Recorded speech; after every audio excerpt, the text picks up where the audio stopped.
नमस्कार. मी चंद्रशेखर वझे. विश्वसंवाद केंद्र कोकण प्रांत संघ शताब्दीच्या निमित्ताने विविध कार्यक्रमांचं आयोजन करत आहे. त्यातलाच एक भाग म्हणून आज एका अतिशय ज्येष्ठ अशा संघ स्वयंसेवकाची मुलाखत घेण्यासाठी इथे बसलेलो आहे. त्यांच्या परिचयाची आवश्यकता नाही, परंतु तरीही आपल्या सगळ्यांच्या माहितीसाठी म्हणून आज जे आपल्याबरोबर इथे असणार आहेत त्यांचं नाव आहे श्री राम नाईक. नमस्कार. राम नाईक हे रामभाऊ नाईक म्हणून सगळ्यांना सुपरिचित आहेतच. राजकीय क्षेत्रातल्या मोठ्या कारकिर्दीमध्ये 3 वेळा सलग आमदार, 5 वेळा सलग खासदार, केंद्रामध्ये पेट्रोलियम आणि नॅचरल गॅस ह्या खात्याचे केंद्रीय मंत्री आणि राजकीय कारकिर्दीनंतर त्या उत्तरार्धामध्ये उत्तर प्रदेशासारख्या सगळ्यात मोठ्या राज्याचे राज्यपाल अशा पद्धतीचं त्यांचं राजकीय कर्तृत्व हे आपण सगळ्यांनी पाहिलेलंच आहे. आज या मुलाखतीच्या दृष्टीने रामभाऊंना काही प्रश्न विचारत आणि त्यांच्या उत्तरांमधनं त्यांचा जीवनपट एक संघ स्वयंसेवक म्हणून सुद्धा कसा वेगवेगळ्या क्षेत्रामध्ये कामं करत असताना त्यांना तो समोर आलेला आहे तो आपल्या सगळ्यांना ऐकायला मिळेल. रामभाऊ, तुम्ही आधी मुलाखतीसाठी आम्हाला वेळ दिलात त्याबद्दल खूप खूप धन्यवाद. जेव्हा ज्येष्ठ स्वयंसेवक मी म्हणतो तेव्हा मला सांगायला आवडेल की तुमचं वय वर्ष आता 91 आहे आणि ह्या वयातही तुम्ही अजूनही खूप वेगवेगळ्या पद्धतीने कार्यरत आहातच.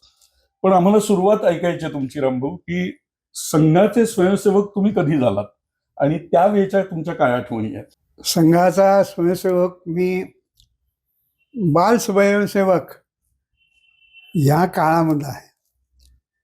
माझे वडील सांगली जिल्ह्यातील आटपाडी या गावी जी औन संस्थांची शाळा होती त्याचे मुख्याध्यापक होते. आणि स्वाभाविकपणानं ही गोष्ट, माझा जन्म आहे 1934चा, म्हणजे वडील तिथं आले 1940 साली. ती शाळा त्यावेळेला औन संस्थानात होती. पूर्वी स्वातंत्र्यापूर्वी जी वेगवेगळी संस्थानं होती आणि त्या संस्थांच्या राजाला व्यायामाची आणि चित्रकलेची फार चांगली आवड. त्यामुळं आमची शाळा ही सकाळ दुपार भरत असते. म्हणजे हल्ली काही ठिकाणी एक बॅच आत्ता आणि नंतर दुसरी बॅच दुपारी, तर तसं नव्हतं. आमची सकाळची जी पाळी असायची ती 7:30 ते 12, नंतर 12 ते 2:30 वाजेपर्यंत सुट्टी आणि पुन्हा 2:30 नंतर संध्याकाळपर्यंत. तर पहिला जो आमचा तास असायचा तो असायचा सूर्यनमस्कार. त्यामुळं सबंध मैदानावरती रोज आमच्याकडून 25 नमस्कार घेतले जात असत आणि संध्याकाळी 5 वाजता शेवटचा तास खेळाचा, तर खेळायला जात असत. आता जी बाहेर लांब 4 किलोमीटर 5 किलोमीटर अंतरावरनं चालत येणारे विद्यार्थी, तिथे सायकली वगैरे नव्हत्या. सांगितलं तर तुम्हाला आश्चर्य वाटेल, त्या आटपाडी गावात फक्त 2 सायकली होत्या आणि त्या कुणाच्या होत्या? शेतावरती जाऊन अंडी गोळा करण्यासाठी आणि मग ती अंडी बाजारात जाऊन विकण्यासाठी. तर 2 अंडी खरेदी करणाऱ्यांची सायकल होती. पण तो मुद्दा वेगळा. तर नंतर खेळ. तर हे जे विद्यार्थी इतक्या लांबून यायचे त्यांना 3-4-5 किलोमीटर परत जाणं हे सोबत जेवण घेऊनच यायचे. आणि मधल्या या वेळात जेवणाचा तास झाला की मग तिथे शाखा भरत असे. त्या शाखेचं नाव मध्यान्ह शाखा. मध्यान्ह शाखा माझ्या दृष्टीने अशी कुठेही अजून सुद्धा चालू नाही अशा पद्धतीची, तरी 30-35 आणि मग त्या शिक्षणाच्या निमित्तानं सगळ्या गोष्टींची चर्चाही होत असते. तर ती आटपाडी हे माझं बालपण आणि मी SSC पर्यंत आटपाडीलाच होतो. वडीलही त्यावेळेपर्यंत मुख्याध्यापक होते आणि एका दृष्टीने शाळेच्या जवळच वडील मुख्याध्यापक असल्यामुळं त्यांचा निवास म्हणजेच आमचा निवास होता. त्यामुळं त्या मध्यान्ह शाखेतही मी मुख्य शिक्षक म्हणून काम करत असे.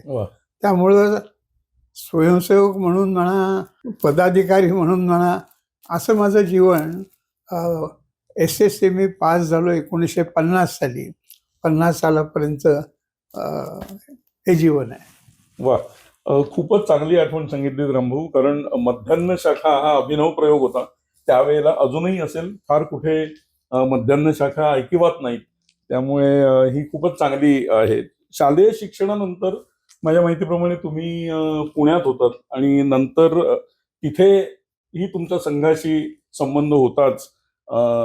तर तुमच्या त्या संबंधातल्या आणि विशेषतः परमपूजनीय श्री गुरुजींबरोबरची तुमची पहिली भेट किंवा त्या संबंधातले थोडं आम्हाला ऐकायला आवडेल. पुण्याला गेल्यानंतर मी स्वाभाविकपणानं शाखा कुठे आहे असं पाहत त्यांनी सांगितलं वैदिक आश्रम आपटे रस्त्यावरती आहे. शाखेचं नाव वैदिक आश्रम आणि मुख्य शिक्षक होते यशवंतराव लेले, ज्यांनी प्रबोधिनीच्या स्थापनेमध्ये खूप काम केलेलं होतं. दुसरे शेजारच्या शाखेमध्ये रामदास कळसकर हे नंतर संघ प्रचारक झाले होते, सातारा जिल्ह्यात जात होते. नंतर जनसंघाचं काम त्यांना दिल्यानंतर कोकण विभागाचा ते संघटन मंत्री होते. त्यानंतर माधव चितळे हे हिंदुस्थानातल्याच नव्हे तर जगातल्या अत्यंत उत्तम इंजिनियर, पाणी विभागाचे म्हणून त्यांना जगभर मान्यता आहे.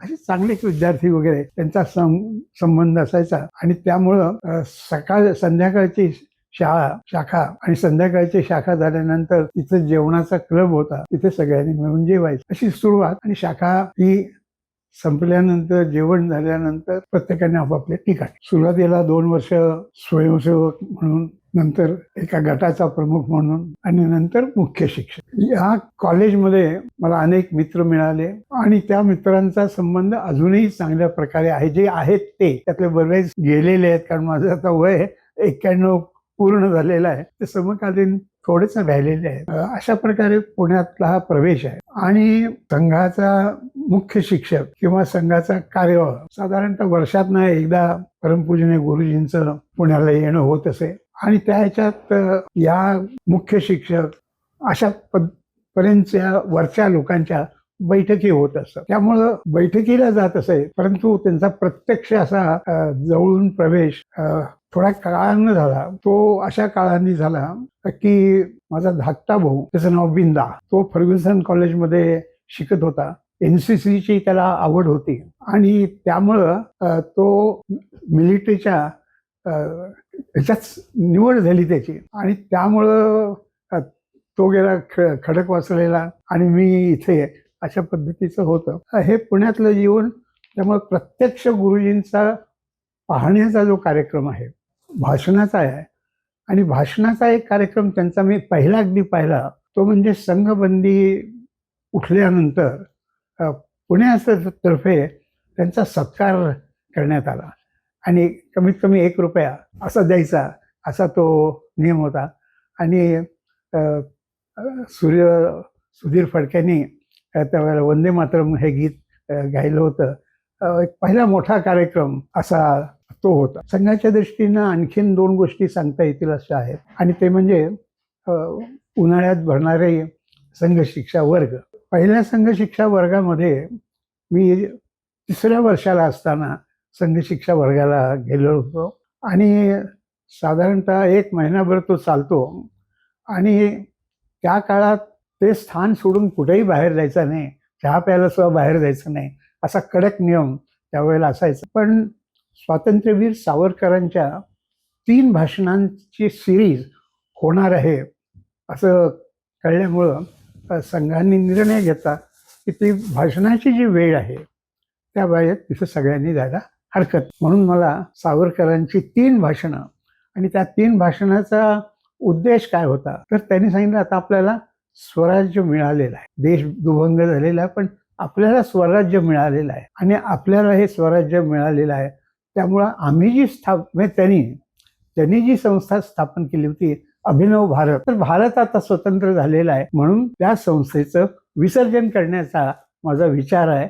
आणि त्या ह्याच्यात देशासाठी आपण काय केलं पाहिजे, काय अगोदर केलं आहे याची माहिती त्यांनी खूप दिली. आणि पुढे त्याच्यानंतरच्या वर्षामध्ये असा संध्याकाळच्या कार्यक्रमाला अटल बिहारी वाजपेयी आलेले. अटल वाजपेयी त्यावेळेला काही फार मोठे लोकांना माहिती नव्हते, त्यामुळं रात्री अनेक वेळेला करमणुकीचा कार्यक्रम चालायचा. तर त्यातनं त्यांना हिंदी कविता गायला सांगण्यात आली आणि मग त्यांनी पहिली कविता जी गायली, हिंदू तन मन हिंदू जन, ही जी कविता त्यांनी स्वतः म्हणूनही दाखवली. अर्थात त्यांचं वक्तृत्व, त्यांचे विचार हे ऐकल्यानंतर आपणही काहीतरी केलं पाहिजे, संघशाखा म्हणूनही, पण संघशाखेच्या अधिक सुद्धा ज्या वेळेला असं चांगलं दिसायला बघतो त्यावेळेला स्वयंसेवकांनी ते ग्रहण केलं पाहिजे. आणि त्यामुळं शिक्षण पूर्ण होता होता अगोदर प्रचारक म्हणून जायचं होतं, ते वडील गेल्यामुळं प्रचारक काही मी जाऊ शकलो नाही स्वाभाविकपणानं. आणि त्यांना आम्ही हेही सांगितलं, धाकटा भाऊ आहे हा मिलिटरीमध्ये आता सिलेक्ट झालाय, म्हणून त्याला तिथे जाऊ जॉईन होऊ दे आणि तू घराकडे बघ, असं गुरुजींनी सांगितलं. त्यावेळेला बाबासाहेब भिडे त्यांना मी सांगितलं होतं असं जरा भेटायचं आहे, त्यांनाही सांगितलं. त्यांनी जे सांगितलं तेच गुरुजींनी सांगितलं असं. त्यामुळं तो तिथं जायचं म्हणजे देशाचीच सेवा आहे, संघावर जायचं म्हणजे देशाचीच सेवा आहे. त्यामुळे तुम्ही संसार त्या दृष्टीनं घरचं बघा आणि धाकट्या भावाला मात्र सैन्यामध्ये जाऊ द्या, असं गुरुजींच्या दृष्टीनं एक सांगण्यासारखी अशी आठवण जरूर आहे. जसं स्वातंत्र्यवीर सावरकरांचं भाषण ऐकायची संधी मिळाली तसं आणखी नाही. आणि देश स्वतंत्र झालेला होता आणि काश्मीर हे भारतात राहणार की नाही अशा प्रकारची चर्चा सुरू झाली होती. आणि जणू काही काश्मीर स्वतंत्रच आहे असं सरकारचं धोरण, असं मुख्यमंत्री पंतप्रधान पंडित नेहरूंचं मत. आणि डॉक्टर श्यामाप्रसाद मुखर्जी हे त्यांच्या मंत्रिमंडळात होते, मंत्री होते, पण काश्मीरबद्दल जी त्यांनी भूमिका घेतलेली आहे, म्हणजे काश्मीरमध्ये जायचं तर भारतीयांनी जसं पासपोर्ट असतो तसं तिकीट काढून जायचं अशा प्रकारची स्थिती, म्हणजे आपणच काश्मीरला लांब करतोय असं होतं. मग त्याच्या विरुद्ध डॉक्टर श्यामाप्रसाद मुखर्जींनी राजीनामा दिला आणि राजीनामा दिल्यानंतर वेगळा पक्ष स्थापन करावं अशा प्रकारची त्यांच्या मनात कल्पना होती. त्या कल्पनेतच स्वाभाविकपणानं ते परमपूजनीय गुरुजींना भेटले आणि गुरुजींच्याशी चर्चा केल्यानंतर गुरुजी म्हणाले, संघ म्हणून काही आम्ही सहभागी नाही होणार, पण तुम्हाला मी योग्य प्रकारचे कार्यकर्ते देतो, ते कार्यकर्ते काम करतील. आणि मग त्यातनंच दीनदयाळ उपाध्यायजी आहेत, अटलजी आहेत, अशा अनेक जणांना राजकारणातलं काम करायला सांगितलं, म्हणजे जनसंघातलं काम करायला शक्य. आणि श्यामाप्रसाद मुखर्जींचं त्या काळातच काश्मीरमध्ये त्यांनी सत्याग्रह केल्यानंतर निधन झालं. त्यामुळं हे सगळं आपलंच आहे अशा प्रकारची भूमिका, आणि म्हणून सत्याग्रह, त्याच्यासाठी सत्याग्रह पण करण्यात आला. तर पुण्यात ह्या दोन आणि त्या रामभाऊ म्हाळगी हे महाराष्ट्रासाठी कामाच्या दृष्टीनं, जनसंघाच्या कामाच्या दृष्टीने त्यांना सांगण्यात आलं होतं. रामभाऊ म्हाळगी पूर्वी सोलापूरला जिल्हा प्रचारक, आणि ते आले आणि त्या ह्याच्यातच हा काळ झाल्यामुळे मग त्यांना सांगण्यात आलं की तुम्ही जनसंघाचं काम करायचं. तर रामभाऊ म्हाळगीने श्यामाप्रसाद मुखर्जी ज्यावेळेला पुण्याला येणार त्यावेळेला त्यांची 3 भाषणं ठेवली होती. एक भाषण होतं जाहीर सगळ्यांच्यासाठी, दुसरं भाषण होतं पुण्यामधले त्यांना इंटेलेक्च्युअल्स म्हणून किंवा राजकारणात काम करणारे इतर ठिकाणच्या अशांच्यासाठी वेगळी नावं काढून सभा होती. आणि तिसरी विद्यार्थ्यांच्यासाठी. विद्यार्थ्यांची जी सभा होती ती फर्ग्युसन कॉलेजच्या ॲम्फी थिएटरमध्ये होती. पण त्यावेळेला आमचं कॉमर्स कॉलेज जे आहे ते त्या इमारतीत चालत असतं, आणि नंतर मग स्वतंत्र इमारत कॉमर्स कॉलेजची झाली. तर मी त्या कॉलेजमध्ये, आणि रामभाऊ म्हाळगी रोज शाखेवर ते असताना केव्हा जायचं तर ते प्रभात शाखेच्या मध्ये जात असत, आणि त्यामुळे रामभाऊंची माझी तशी चांगली ओळख होती. मग त्यांनी आम्हाला कामाला लावलं, कुठून कसं काय चिठ्ठ्या लावायच्या वगैरे वगैरे. तर ते त्यांचं भाषण राजकारणातली सद्यस्थिती आणि पुढे काय करायचं अशा पद्धतीचं होतं, आणि लोकांना आवाहन करणारं की आपणही राजकारणात व्हा आणि देशासाठी हे केलं पाहिजे. त्यामुळे 2 भाषणं, दोन्ही तसं पाहिलं तर तांत्रिकदृष्ट्या जनसंघात नव्हते, पण विचार सगळे एकच असल्यामुळं अशा दोघांची भाषणं मला पुण्याला असताना ऐकायला मिळाली. आणि आपण जरी आता प्रचारक म्हणून जाऊ शकत नसलो वडील गेल्यामुळं, तरी पण आपण प्रचारक व्हायचं. असा प्रचारक, काही लोक त्याला किडा म्हणतात. प्रचारक होण्याच्या डोक्यात किडा आहे, चांगला नाही शब्द तो. असं सगळ्यांनी पाठिंबा देत देत मग काही दिवस झाल्यानंतर मला नोकरी मिळाली. मग मी चर्चगेटच्या जवळ संघाचं एक कार्यालय आहे. ते संघाचं कार्यालय एक खोलीचं होतं, मोठी 8 मजल्याची ती इमारत होती. ईश्वर भवन त्याचं नाव. आणि त्या ईश्वर भवन मध्ये एका खोलीमध्ये संघाचं कार्यालय होतं. त्याचं असं होतं की दिवसा ते साप्ताहिक विवेकचं जाहिरातीचं कार्यालय असायचं, आणि नंतर संध्याकाळनंतर संघाचं जे काही काम असेल तसं करायचं. संघाच्या बैठकीत मी अपेक्षित असलो तर मी तिथं बसायचो. पुण्याहून मी सायकल घेऊन गेलो, कारण नोकरीला चर्चगेट पासून बेलार्ड इस्टेटला जायचं, बस नाही योग्य प्रकारची, चालत जाणारा वेळ लागतो, त्यामुळे सायकलवरून जायचं. तिथली 5:30 वाजता ऑफिस संपलं की मी मग लॉ पूर्ण करायचं ठरवलं. तर केसी लॉ कॉलेज हे त्यावेळेला संध्याकाळी सुरू झालं होतं. 6 वाजता ते कॉलेज असायचं. ते कॉलेज केल्यानंतर पूर्वीचं जे विधिमंडळ होतं त्या ठिकाणी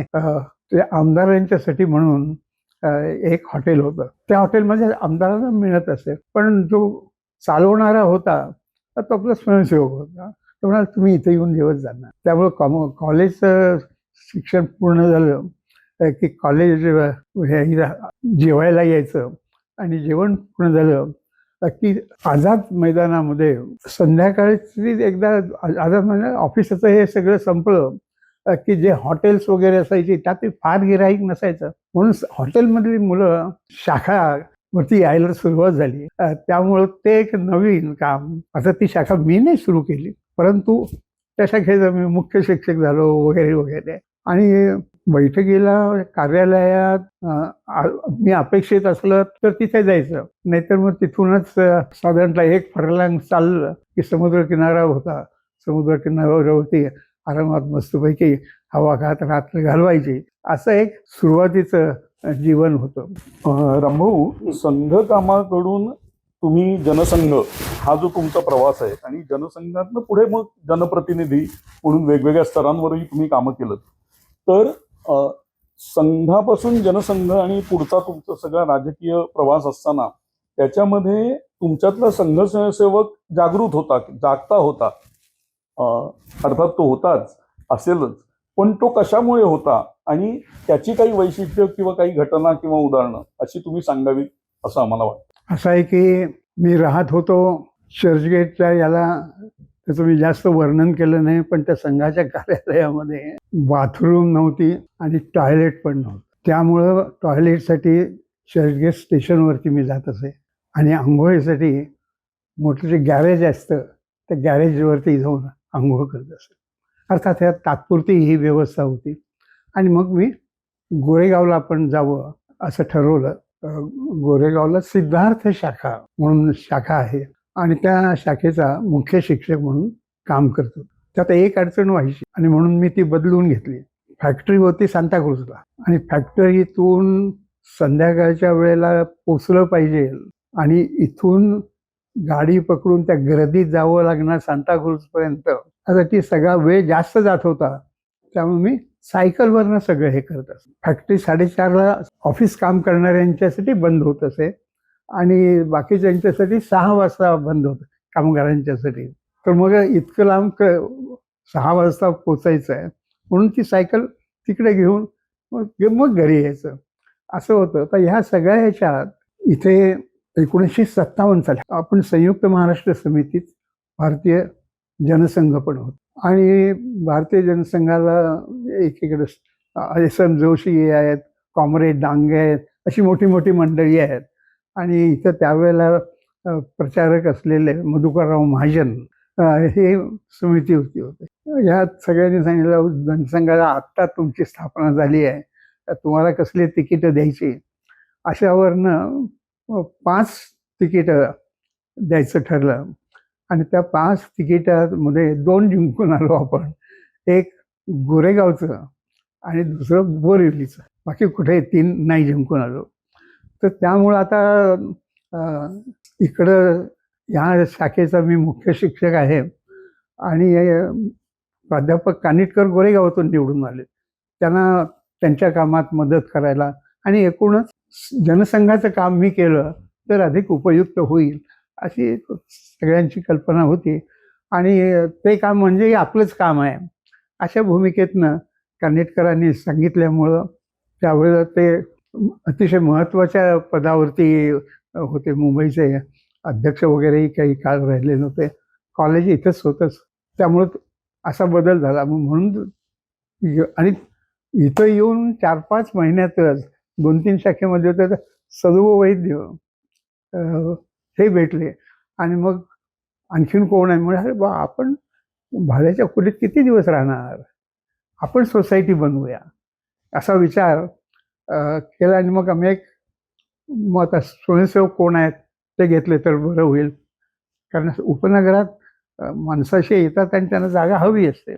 असे 10 स्वयंसेवकांची नावं आणि आम्ही 12 जणांच्यासाठी आम्ही प्लॉट खरेदी केला. बिल्डिंग बांधली. तर बिल्डिंगमध्ये असं की सदैव वैद्य इंजिनियर एक बांधकाम काम सगळं त्यांनी पाहिलं.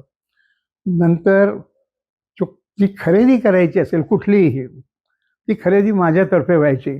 कारण मी ज्या पदावर होतो त्या पदावरती 3,500 कामगार काम करत असत. त्यामुळे सगळ्या गोष्टी तिथे लागत असत. त्यामुळं कोणतंही सामान मग एक इलेक्ट्रिक कंपनीमध्ये काम करणारा, एक हायड्रॉलिक डिपार्टमेंटमध्ये काम करणारा असे स्वयंसेवक होऊन आम्ही 12 जणांची त्यात वामनराव वझे हे पण होते, त्यांचे मोठे भाऊ ते पण होते. असा 12 जणांची सोसायटी बनवली. आणि काही काळानंतर आणीबाणी आली. आणीबाणी संपली आणि त्यानंतर जनता पक्ष स्थापन करायचा. आणि जनता पक्ष स्थापन झाल्यानंतर निवडणुका लढवायच्या असं जे होतं त्यामध्ये मी ती निवडणूक लढवावी असं मला सांगण्यात आलं.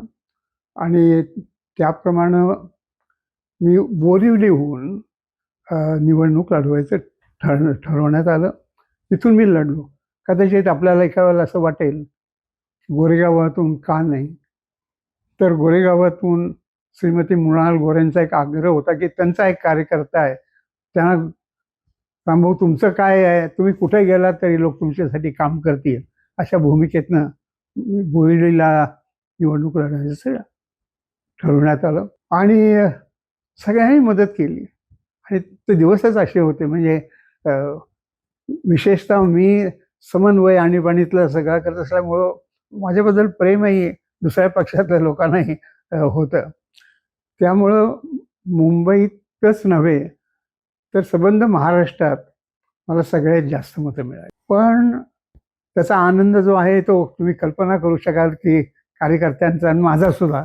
पण एकाच मतदान केंद्रामध्ये फक्त 2च मतं होती. म्हणलं काय कमाल आहे, एवढं बाकी सगळ्यांनी भरभरून दिलं आहे आणि ह्या 2 काय चूक आहे का काय असं शंका. पण कार्यकर्त्यांना मी म्हटलं ते आपण बघू उद्या परवा जाऊन तिथे काय आहे ते. आणि ज्यावेळेला मग तिथे प्रत्यक्ष 2 दिवसांनी बघायला गेलो तर लक्षात आलं की ही कुष्ठपीडितांची वस्ती आहे. 2 म्हातारी माणसं बाहेर बसलेली आहेत खुर्चीवरती, जुन्या खुर्च्या, पोरं मातीतच खेळतायत अशा प्रकारचं ते चित्र होतं. मी त्यांना विचारलं तुम्ही का मतं दिली नाहीत मला. पण म्हणाला तुमचं कोणी आलं नाही मतं मागायला सुद्धा. आणि काँग्रेसवाला आला होता. म्हटलं अरे खरं सांग. काँग्रेसवाले आले होते आणि ते म्हणाले राम नाईक संघवाला आहे, हा संघवाला तुम्हाला भीक मागू देणार नाही, भीक मागणं हा अपराध आहे, त्यामुळे तो भीक मागू देणार नाही. आणि तुम्ही बेकायदेशीर दारू पण गाळता, दारू पण गाळून देणार नाही, भुके मराल तुम्ही सगळे लोक आणि म्हणून तुम्हाला मत नाही. अशा पद्धतीतून त्यावेळेला मग मला त्या चर्चेच्या दरम्यानच दीनदयाळजींची आठवण झाली. कारण ती 3 भाषणं त्यांची इथे झाली होती. त्यात त्यांनी आपलं राजकारण हे अंत्योदयासाठी आहे असं सांगितलं होतं. तर हे अंत्योदयच आहेत आणि ह्यासाठी आपल्याला काहीतरी केलं पाहिजे अशा प्रकारची भावना घेऊन मी कामाला सुरुवात केली. आता ह्या 2 गोष्टी सांगण्यासारख्या आहेत.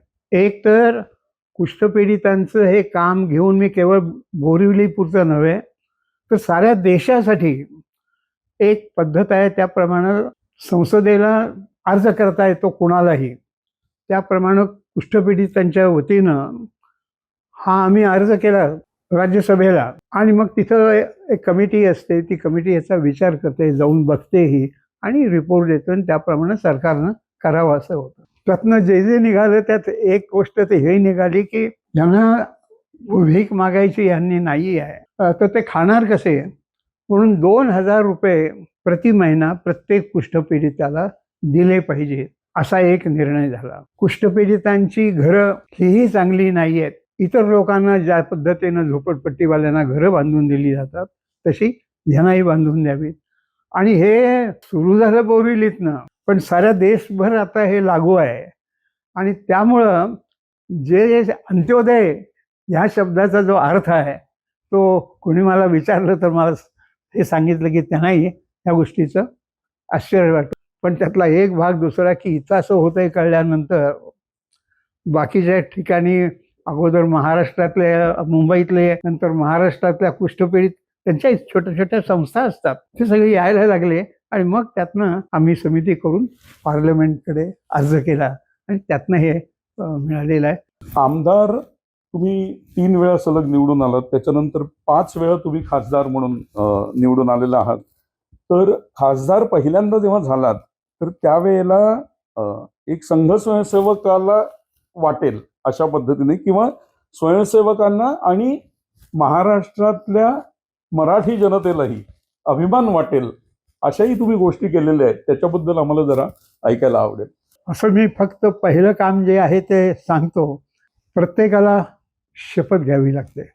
शपथ आपल्या घटनेमध्ये जेवढ्या भाषा लिहिलेल्या आहेत त्यातल्या कुठल्याही भाषेमध्ये ती घेता येते. आणि त्यामध्ये संस्कृत आहे, पण संस्कृतमध्ये कधी शपथ घेतली गेली नव्हती. त्यावेळेला धुंडीराज कवीश्वर म्हणून महाराष्ट्रात आहेत, ते मला भेटायला आले आणि म्हणाले, रामभाऊ तुम्ही खासदार होत आहे, शपथ घेणार आहात, तर मला असं वाटतं की जास्तीत जास्त लोकांनी संस्कृतमध्ये शपथ घेतली पाहिजे. शपथेचा नमुना मी अगोदर सूचना दिली की मी संस्कृतमध्ये घेणार आहे. संस्कृत प्लेट तयार नव्हती केलेली, तर त्याप्रमाणे मी संस्कृतमध्ये शपथ घेतली आणि 28 जणांनी संस्कृतमध्ये शपथ घेतली. त्यामुळे दुसऱ्या दिवशीच्या वर्तमानपत्रामध्ये हे मोठा हे आलं की राम नाईकांनी संस्कृतमध्ये शपथ घेतली. हा एक भाग. आणि संस्कृतमध्ये शपथ घेतल्यानंतर त्यातनंच एक दुसरं काम निघालं. ते दुसरं काम म्हणजे जे बोललं जातं ते दुसऱ्या दिवशी आमच्याकडे येते, काही करेक्शन करायचे असतील तर जी शपथ घेतली ती शपथ आली आणि वरती नाव कोणाचं आहे ते, तर त्या नावावरती लिहिलेलं होतं राम नायक उत्तर बंबई. हे वाचल्यानंतर मला संताप आला की नायक कसं. त्यामुळं मी सरळ दुसऱ्या दिवशी ते घेऊनच अध्यक्षांच्याकडे गेलो आणि जरा थोडंसं रागाच्या भाषेत परंतु प्रेमाने त्यांना सांगितलं, 4 शब्द आहेत हे, राम नायक उत्तर बंबई. तर म्हणलं 4 शब्द अक्षरात 2 चुका आहेत. तर म्हणलं माझं आडनाव नाईक है, नायक नहीं.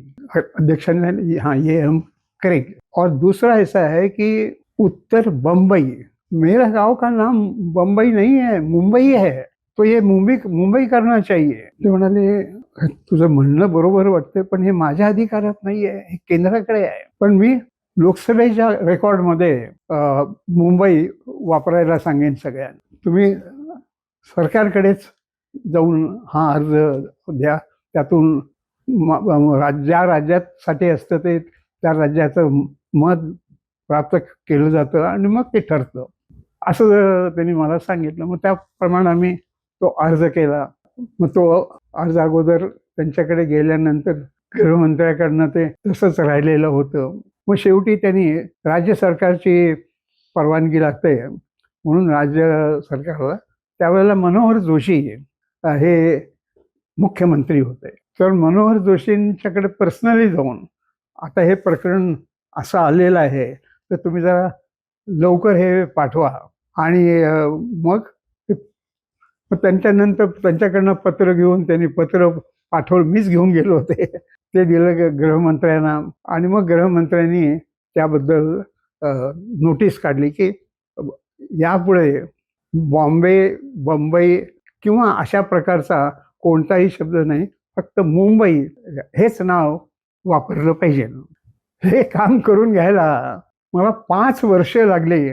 सरकार काय वगैरे कसं चालतंय याचे लक्षण आहे. आणि त्यामुळं एक गोष्ट आणखीन मिळाली की काही राज्य आहेत त्यांनी आपली नावं बदलली. बंगलोरचं बंगळुरू झालं, मद्रासचं चेन्नई झालं, कलकत्त्याचं कोलकाता झालं, त्रिवेंद्रमचं तिरुवनंतपुरम झालं.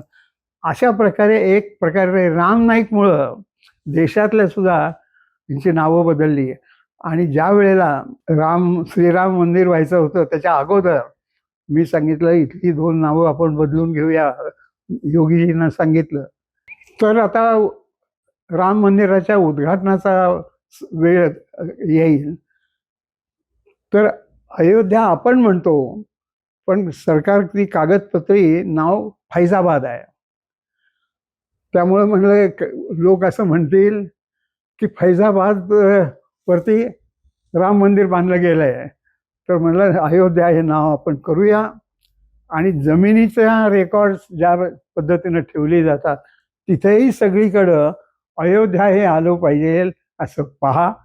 म्हणून फैजाबादचं अयोध्या झालं आणि अलाहाबादचं प्रयागराज झालं. आणि एका दृष्टीनं मला असं वाटतंय की लोकांना इतकाचा आनंद झाला की उत्तर प्रदेशातले लोक माझ्याशी फार प्रेमाने वागतात. त्याचं कारण, सुरुवातीचं कारण हे आहे. कॅबिनेट मिनिस्टर झाल्यानंतर एकूणच स्वयंसेवकांना, भारतीयांना आनंद होईल असं एक पहिलं काम जे तुम्ही केलं असेल त्याच्याबद्दल थोडं माहिती आम्हाला द्या. लोकसभेत एक बिहारचा आणि एक कर्नाटक अशा 2 खासदारांनी प्रश्न विचारला होता की काही शाळांमध्ये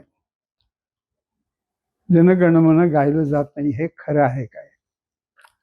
असल्यास त्याचं कारण काय आहे आणि सरकार काय करणार आहे, असा प्रश्न होता. त्या प्रश्नाला उत्तर आलं होतं की होय, हे खरं आहे, गायलं जात नाही हे खरं आहे. मग तुम्ही काय करणार त्याला? आम्ही आता पुन्हा पत्रक पाठवू की गायलं पाहिजे. अशा दृष्टीनं लोकसभेत रोज 20 प्रश्न घ्यायचे असे कल्पना असते. 20 प्रश्नांचं उत्तरही दिली जातात. हा 16वा प्रश्न होता, त्यामुळे तो सभागृहात आला नाही. अशा वेळेला मग दुसरा मार्ग असतो की हाफ ॲन आवर, अर्धा तास चर्चा, अशी नोटीस देऊन त्याच्यावरती चर्चा करता येते. त्यामुळं मी ती नोटीस दिली की ह्या विषयावरती मला चर्चा करायची आहे. आणि त्यामध्ये मी सांगितलं की आणि तुम्ही कल्पना करा, त्या वेळेपर्यंत लोकसभा, राज्यसभा इथेही वंदे मातरम गायलं जात नव्हतं, जनगणमन गायलं जात नव्हतं. आणि आपण शाळेतल्या मुलांनी गावं असं म्हणतो. म्हणून मी हा विषय आपण तरी कुठं गातोय, तर आपण इथं गायलं. तर त्यावेळेलाच टी व्हीवरती प्रश्न तास दाखवायला सुरुवात झाली. तर जर प्रश्न काळात आपण इथं जे करतो आहोत ते जर दाखवलं तर लोकांनाही वाटेल की आपण याचा मान दिला पाहिजे, सगळीकडं सोपं जाईल, असा विषय मी मांडला. आणि हा विषय मांडल्यानंतर प्रश्नोत्तर, तर प्रश्नोत्तराला मी सगळ्यांना सांगितलं, मी व्हीप पण होतो की मी हा उपस्थित करतोय. त्यामुळं लालकृष्ण अडवाणींच्या पासून सगळे सभागृहात त्या दिवशी होते. त्यामुळं मी हे करताना मांडलं की वंदे मातरम आणि आपण जनगणमन तर गातच नाही आहोत, नाही गात आहोत, पण इथं नाही. आणि वंदे मातरम, तर म्हणलं वंदे मातरम राष्ट्रगीत आहे, राष्ट्रगीता समान आहे. कारण शेवटच्या दिवशी त्याच्यावरती घटनेबद्दल माहिती पूर्ण करताना त्यावेळेला असं होतं की सगळ्यांना वाटत होतं वंदे मातरम झालं पाहिजे. पण पंतप्रधान जवाहरलाल नेहरूंना वाटत होतं जनगण मन व्हावं. आता जनगण मन व्हावं, बिहारचे राज राजेंद्र प्रसाद अध्यक्ष होते. तर पंतप्रधानांनी सांगितलेलं नाही घ्यायचं म्हणजे असं कसं चालेल, अशी स्वाभाविक. मग त्यातनी मार्ग काढली. पंतप्रधान हे म्हणतात ते आपण घेऊ, पण वंदे मातरमलाही ह्याला जितका आपण मान देणार तितकाच वंदे मातरमलाही मान दिला पाहिजे, असं त्यांनी म्हटलं. पण हे कधी बाहेर नव्हतं आलं. आणि मग आडवाणीजी तर त्या दिवशी सांगितलंच पाहिजे, ती जी घटनेची कॉपी होती ती घेऊन आले होते. म्हणाले हे त्यांचं शेवटच्या भाषणात, कारण ते अगदी शेवटचं काम आहे. आणि मग मंत्री जे होते ते मोठे हुशार होते आणि त्यांनी सगळ्याचं उत्तर होताना ह्या भावनेशी आम्ही सरकार सहमत आहे, पण अध्यक्ष महाराज त्यांनी हा प्रश्न ह्या सभेत लोकसभेत गावं असं दिलेलं आहे, त्यामुळे लोकसभेत गाळण्याचा निर्णय तुम्हाला करायला पाहिजे आहे, तुमच्या अधीन आहे. तर ते म्हणाले मग बघू. आणि म्हणून लोकसभेत एक जनरल पर्पजेस कमिटी म्हणून आहे. त्यात काही जे जनरल निघाल आणि प्रत्येक पक्षाचा प्रमुख त्या कमिटीचा सभासद आहे. मग काही दिवसांनी शिवराज पाटील त्यावेळेला अध्यक्ष होते. जनरल पर्पजेस कमिटीकडे मी तो विषय घेऊन गेलो आणि मग सगळी चर्चा वगैरे 2-3 मीटिंग झाल्या आणि ते असं ठरलं की वंदे मातरम हे प्रत्येक सेशनच्या पहिल्या दिवशी वंदे मातरम गायला जायचं आणि शेवटच्या दिवशी जनगण गायचं, असं झालं. आणि एका दृष्टीने ते संपलं. पण एक मुस्लिम लीगचा सदस्य होता तिथे प्रमुख म्हणून आलं, पण मी काही वंदे मातरम गाणार नाही. मग अध्यक्षांनी त्यांना सांगितलं तुम्ही एकट्याने असं केलं तर ह्याचा परिणाम चांगला नाही होणार, ह्याची काळजी तुम्ही घ्या. असं करून मग ते अशा वेळेला थोडंसं काहीतरी समाज कॉमन असं काहीतरी करून संपवायचं असतं. मग ते म्हणाले की आपण असं करू की पहिल्यांदा जनगण मन म्हणू पहिल्या दिवशी आणि शेवटच्या दिवशी वंदे मातरम म्हणू. आणि हे एकमताने मंजूर झालं. त्यामुळं किती वर्ष झाली तुम्ही कल्पना करा, 1950ला आपण घटना घेतली आणि हे झालं 92ला. म्हणजे हे काम पूर्ण व्हायला अर्थात मधून मी ह्या ज्या वेगवेगळ्या नियम असतात त्याच्या सूचना वगैरे देत असे, पण शेवटी हे असं झालं.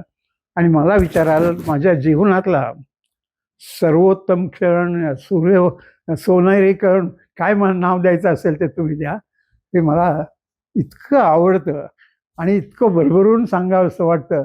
आपल्याला वेळ जरा कमी आहे, परंतु हे माझ्या हातनं होणं आणि सहजपणाने माझं लक्ष कामावरती असतं हे यातनं सिद्ध होतं की बाबा जो प्रश्न प्रत्यक्ष चर्चेला नाही आला त्या प्रश्नात काय आहे हे पाहून मी हे सुरू केलं.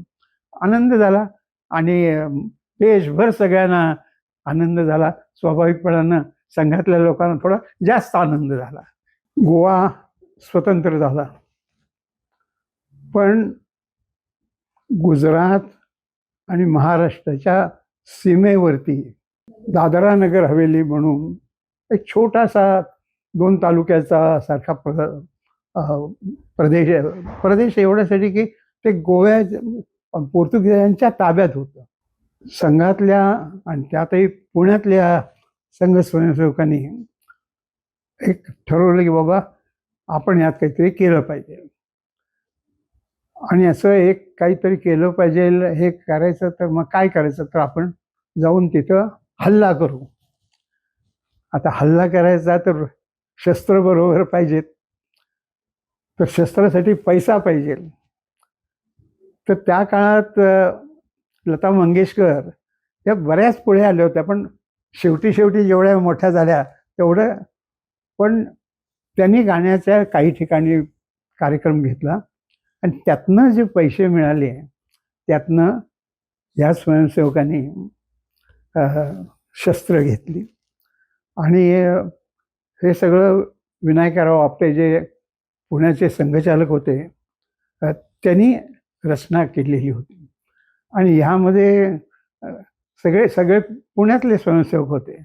2-4 नावं सांगायची तर सुधीर फडके पुण्यातले, बाबासाहेब पुरंदरे, अशी 100 नावं. आणि ह्या लोकांनी ठरवलं, यात असं ठरलं की संघचालक आहेत त्यांनी प्रत्यक्ष त्या ह्याच्यात जायचं नाही, पण बाकीचे जे आहेत त्यांनी जायचं. आणि म्हणून मग हे 100 जण, काही स्वयंसेवक त्यांना निरोप देण्यासाठी म्हणून स्टेशनवरती आले होते. मग स्टेशनवरनं मुंबई सेंट्रल आणि मुंबई सेंट्रलवरनं गुजरातेतल्या त्या जागी सगळे. तर त्या दिवशी भयंकर पाऊस होता आणि तिथं छोटी नदी आहे, पण समुद्राकडचे नाले वगैरे एवढं. तर दोर बांधून एक जण पोहत जाऊन त्यांनी दोर बांधला आणि मग सगळेजण पलीकडे गेले. आणि मग पोलीस चौकीवरती हल्ला करायला सगळे येता येते पाहिल्यानंतर जे 2-3 पोलीस होते ते पळून गेले. आणि मग ते गेले ते गेलेच. अशा प्रकारे हे आता आपल्या ताब्यात आलं. दादरा नगर हवेली भारताचा भाग झाला, परंतु आपलं केंद्र सरकार ज्यांनी हे काम केलं त्यांना स्वातंत्र्य सैनिक मानायला तयार नव्हतं. आणि का तर त्या कार्यक्रमाला गेलेले सगळेच्या सगळे राष्ट्रीय स्वयंसेवक संघाचे स्वयंसेवक होते. आणि त्यामुळं याचं क्रेडिट त्यांना मिळेल अशा प्रकारचा काँग्रेस सरकारचा विचार असल्यामुळं त्यांनी काही त्याला मान्यता दिली नव्हती. हा प्रश्न असाच रेंगाळत होता. मी 2-3दा विरोधी पक्षात असताना उपस्थित केला होता. ज्यावेळेला सरकार आलं, अटलजी पंतप्रधान झाले, तर त्या सरकारात कॅबिनेट मंत्री काही बनवू शकणार नाही, परंतु तुम्ही समजून घ्या आणि राज्यमंत्रीपद देतो. आणि मला त्यांनी 5 खात्यांची राज्यमंत्री द्याला. रेल्वे 1, गृह 2, प्रोग्राम इम्प्लिमेंटेशन 3, संसद 1 आहे. अशाशी राज्यमंत्री मला दिला. मी अटलजींना म्हटलं की योग्य असेल ते करा. 23 लोकांचं तुम्हाला कॅबिनेट बनवतात, वेगवेगळ्या पक्षाचे आहेत, मला काही अडचण नाही. तर हे सुरू झालं. मग मला त्याच्या अगोदर मी काहीतरी कामासाठी पुण्याला गेलो होतो, कुठेतरी कार्यक्रमासाठी गेलो होतो. आणि नंतर साधारणतः मी संघ कार्यालयात जातो आणि तिथे मुकुंदराव पणशीकर म्हणाले, रामभाऊ आता एक काम राहिलंय ते तुम्हीच करू शकाल. बरोबर काय आहे? तर मग त्याने ही सगळी कथा सांगितली. त्याचं संस्थेचे जे प्रत्यक्ष काम बघायचे त्यांना बोलावलं. म्हणून मी बघतो. आणि मग अटलजी अडवाणीजींना मी सांगितलं की अशा लोकांना स्वातंत्र्य सैनिक म्हणून मान्यता अजून मिळालेली नाही, ती दिली पाहिजे. आणि त्यात अशा प्रकारचे सगळे लोक आहेत. आपण जे आपल्या लोकांनी जिंकलं ते दोघांनाही माहिती होतं, पण तशी इन्व्हॉल्वमेंट अशा प्रकारची नव्हती. मग ती फाईल मी मागवून घेतली. म्हणजे मला ते म्हणाले, मी सांगितल्यानंतर बघा आता फाईलवरती करा. फाईल मागवून घेतली. फाईलवरती अडवाणी गृहमंत्री त्यांच्या हातात फाईल दिली आणि म्हणलं आता तुम्ही ह्याच्यावरती लिहा. आणि त्यामुळे या सगळ्यांना स्वातंत्र्य सैनिक अशी मान्यता द्यावी आणि स्वातंत्र्य सैनिकांना म्हणून जे आपण देत असतो ते ह्यांना देण्यात यावे अशा प्रकारचं लिहायचं. आणि असं फाईल हल्ली पूर्ण सही झाली, पण सही करताना आडवाणीच फाईल घेऊन जाणार. मलाही त्यांनी बरोबर घेतलं होतं. तर हे सांगितल्यानंतर अच्छा आहे. तर अटलजींनी सांगितलं की ये सब लोग अभी 75 उम्र से आगे होंगे, उनको दिल्ली में मत बुलाओ, आप पुणे में जाओ और कार्यक्रम पुणे में करो, तो पुणे के लोगों को भी ये लगेगा, क्योंकि मुश्किल से 15-16 लोग अभी भी जिंदे हैं, बाकी सब चले गए हैं. स्वातंत्र्य सैनिक मान्यता मिळाली आणि मला असं वाटतंय की हेही काम खरंच असं होतं की आपण करू शकलो नाही, पण ज्यांनी केलंय त्यांना एक सन्मान देण्याचं काम माझ्या हातनं झालं, त्याचंही मला एक खूप मोठं असं समाधान आहे. अशीच एक दुसरी माहिती मला आपल्याला सांगायची आहे. माझ्याकडे दुसऱ्या मंत्रिमंडळाच्या वेळेला पेट्रोलियम विभाग होता. पाकिस्तानबरोबर आपली लढाई झाली कारगिल, आणि कारगिलमध्ये आपण जिंकलो शेवटी, पण त्या लढाईमध्ये आपले 439 शहीद हुतात्मे झाले. आणि हुतात्मे झाल्यानंतर त्यांना मृत्यूनंतर जे द्यायचं ते दिलं जातंच. पण मला एक कल्पना सुचली की माझ्याकडं पेट्रोलियम विभाग आहे, तर त्यांचे जे पत्नी किंवा जे कोणी हे असतील त्यांना आपण पेट्रोल पंप किंवा गॅस एजन्सी तयार करून दिली तर ते आणखीन उपयुक्त होईल. आणि त्याप्रमाणे मी प्रपोजल तयार करून ते कॅबिनेट पुढे आलं.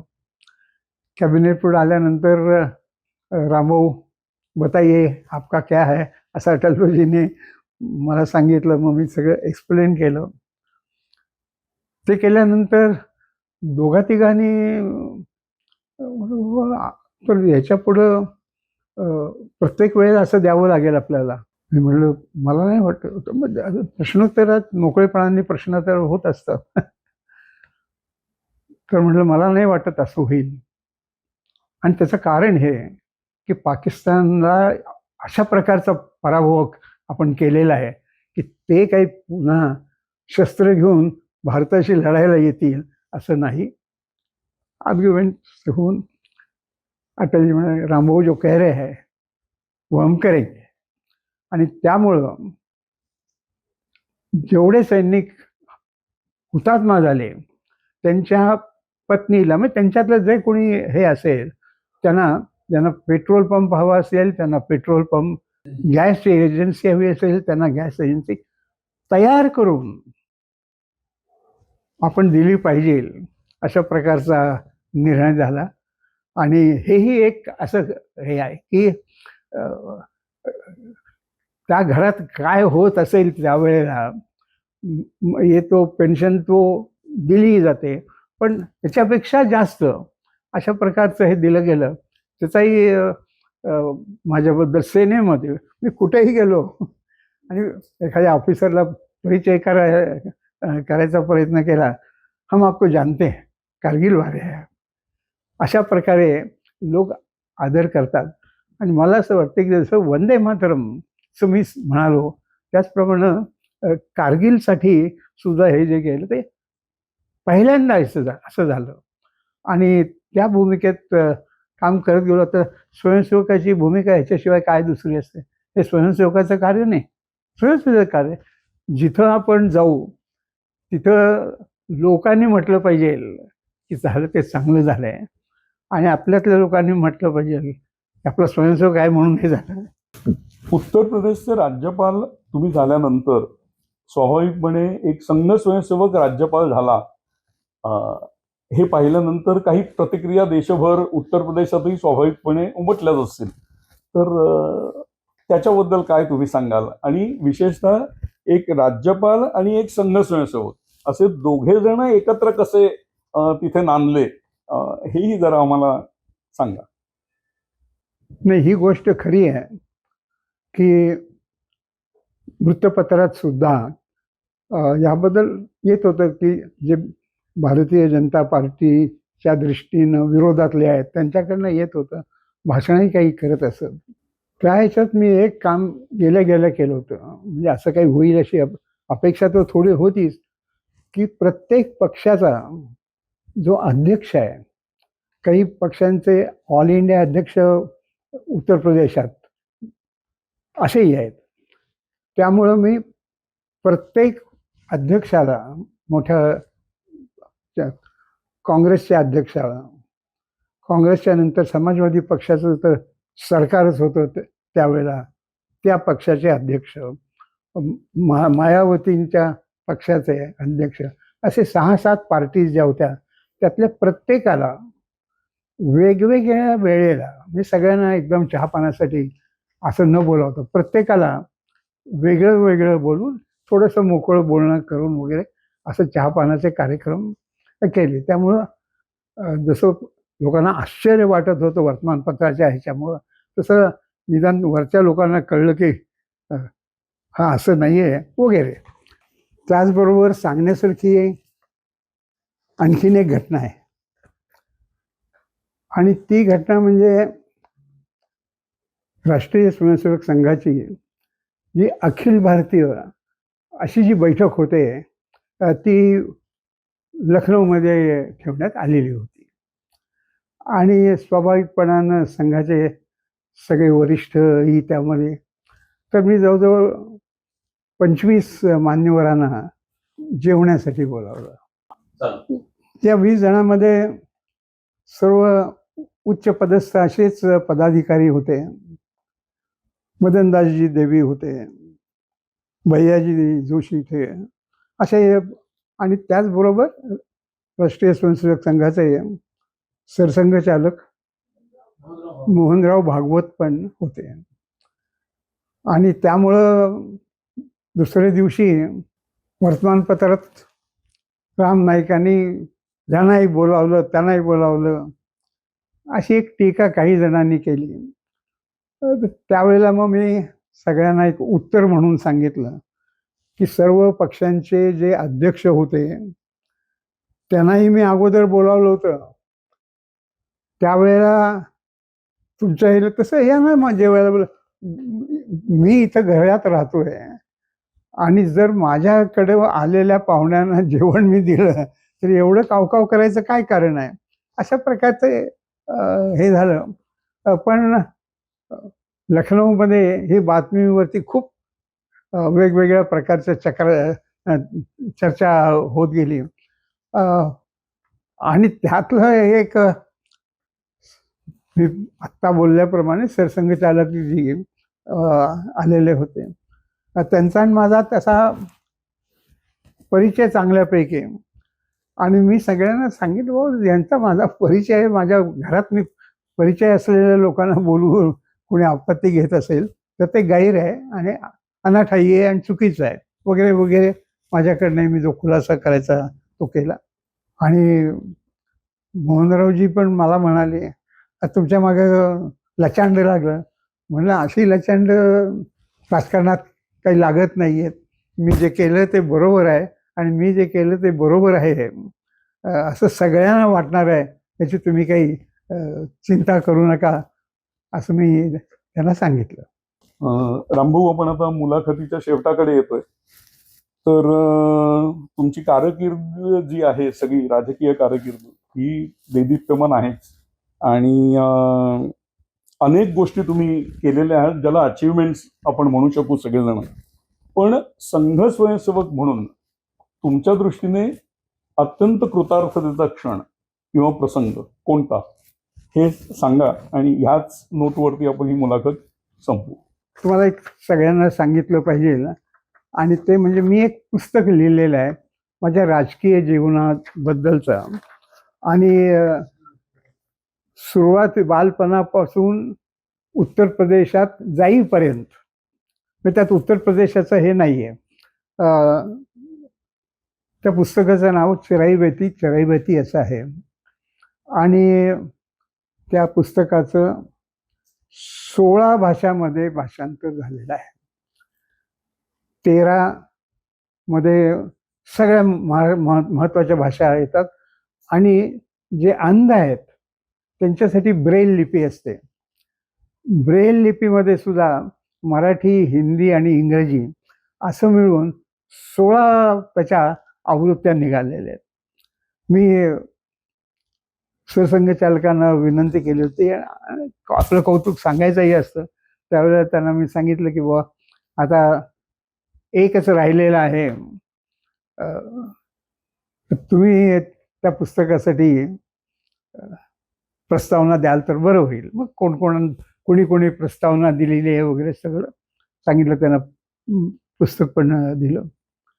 आणि सांगायला आश्चर्य वाटेल, ते म्हणाले, अरे आता सगळीकडे संघशिक्षा वर्ग आहेत, तर मी काही एवढ्यात देऊ शकणार नाही, ते वाचून करायला पाहिजे. मी म्हटलं तसंही चालेल. आणि त्यामुळं ते सगळं झाल्यानंतर त्या पुस्तकाची प्रस्तावना त्यांनी लिहून पाठवली. आणि ती माझ्या जीवनासाठी, तुम्ही म्हणाल ना बक्षीस म्हणा काय, तर सरसंघचालकांच्याकडनं जे बक्षीस आलं आहे, ती जी प्रस्तावना आहे ती तशी 1 पानाची आहे, पण मी त्यातला शेवटचा परिच्छेद वाचतो. म्हणजे मग त्यांचे शब्द आणि त्यांच्याबद्दल, त्यांच्या मनात माझ्याबद्दल असलेलं प्रेम हे आपल्याही लक्षात येईल.